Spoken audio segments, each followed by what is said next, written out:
you can obtain the system response for a first order passive analog low pass filter using the same experiments that you did to observe the effects of a low pass filter. What you need is the same circuit configuration connected to an oscilloscope and a function generator to generate the respective signal. The only difference is, for the system response, we will not be using a sinusoidal signal. Suppose you want to observe the step response for the first order filter. So how to mimic a step response in a function generator? Well, you can't.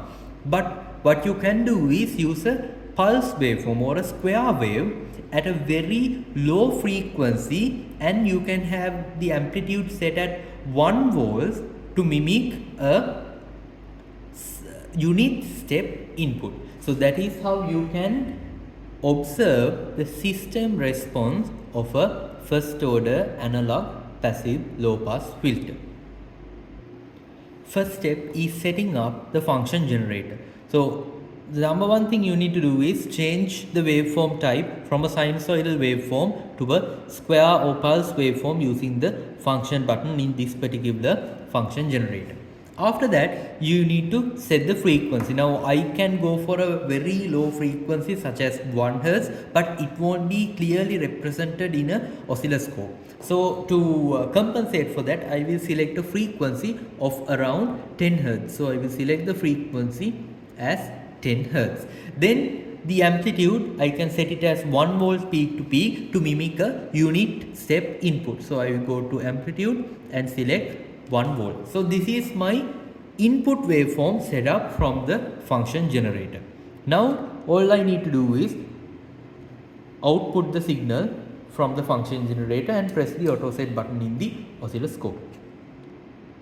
What you are observing here is the yellow color is your input waveform and the blue color one is your output waveform. So to closely identify this, first I will get these to the same position by pressing on the vertical position adjustment knobs. Then it will go to one single position, and I will just adjust the scaling a little bit to better represent the signal, because we want to have a good clarity in the signal, as well as I will increase the horizontal scaling a little bit. You can't analyze the signal in this state. You need to stop the signal. So different oscilloscopes contain different functions. So this oscilloscope contains the single function. So what single function just does is it will capture a single streak of signal and it will pause it from there. So if I just click the signal button, then you can see the signals are no longer continuous. The signal is actually frozen. If your oscilloscope don't have a single button, you can always press the run stop button and it will actually pause the signal. So to analyze the system response, you need to further zoom the waveform. So I will use the horizontal scale to actually zoom the waveform. So I can go for a little bit further, and this is a really good starting point. As you can see, the input waveform is essentially a perfect square wave with a little bit of oscillations in the very edge. However, you can compare that with the blue color line. This is your output coming from the filter. The output coming from the filter is entirely different from the input because you don't have a square edge. This is the nature of a standard first order system response, because the first order analog filter contains a first order transfer function, and this is the way first order transfer functions appear for a step input. What can you do with it? Well, there's a lot you can do with it, particularly obtain the system characteristics. For example, identify what is tau. Tau in a first order system is the time taken for the system to reach from 0 to 63% of the output. How can you do that? And also you can find other parameters such as the settling time. You can find the rise time and many more analysis you can do with what you have displayed right here.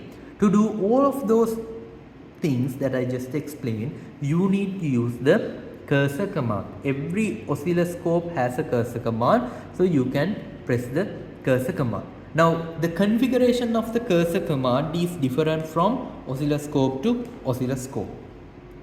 There are different configurations. First of all, horizontal only cursor, or I can go for a horizontal and vertical cursor. So if I press the cursor button once again, I will get the horizontal cursor and the vertical cursor, and I can switch between those using these buttons right here. Again, you can play around with it.